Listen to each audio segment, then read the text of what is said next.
এটা ছিল সেই মুহূর্ত যখন দাবার রাজা নিজেই বিশ্বাস করতে পারছিলেন না এই ছোট্ট ভুলটা করে ফেলেছেন তিনি। নরওয়ে চেজের ষষ্ঠ রাউন্ডে মুখোমুখি দুই প্রজন্মের দুই চ্যাম্পিয়ন। একদিকে ৩৩ বছর বয়সী বিশ্ব ranking number one Magnus Carlsen, অন্যদিকে মাত্র ১৮ বছর বয়সী নবনির্বাচিত বিশ্ব champion D Gukesh. Armageddon game. কালো ঘুঁটিতে কার্লসন, গুকেস সাদা। গেম চলছিল নিঃশব্দে, আতঙ্কে ভরা।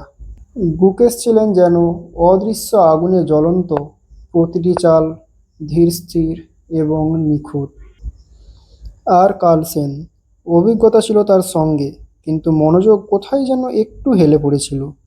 গেমের মাঝখানে হঠাৎ একটা ভুল চাল, পরক্ষণেই তিনি বুঝতে পারেন একটা ছোট্ট ভুল করে ফেলেছেন তিনি।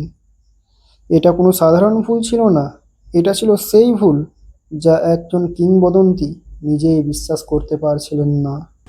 সাথে সাথেই নিজের অজান্তেই টেবিলে জোরে চাপড়, যেন নিজের উপর ক্ষোভ। নিজেকে বলছেন, তুই এটা কি করলি ম্যাগনেস? কোনো উচ্ছ্বাস নয়। গুকেশ বোর্ডের দিকে তাকিয়ে, যেন গুকেশ নিজেই বিশ্বাস করতে পারছেন না ম্যাগনেস এই ভুলটা কি করে করতে পারলেন।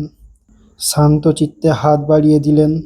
হার স্বীকার করে ম্যাগনেস নিজেকে ঠান্ডা করার চেষ্টা করলেন এবং হাত বাড়িয়ে দিলেন গুকেশের দিকে।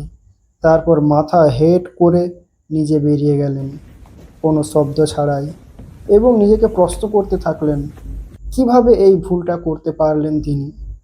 বোর্ড থেকে আসে উত্তর, আজকের দিনটা গোকেশের।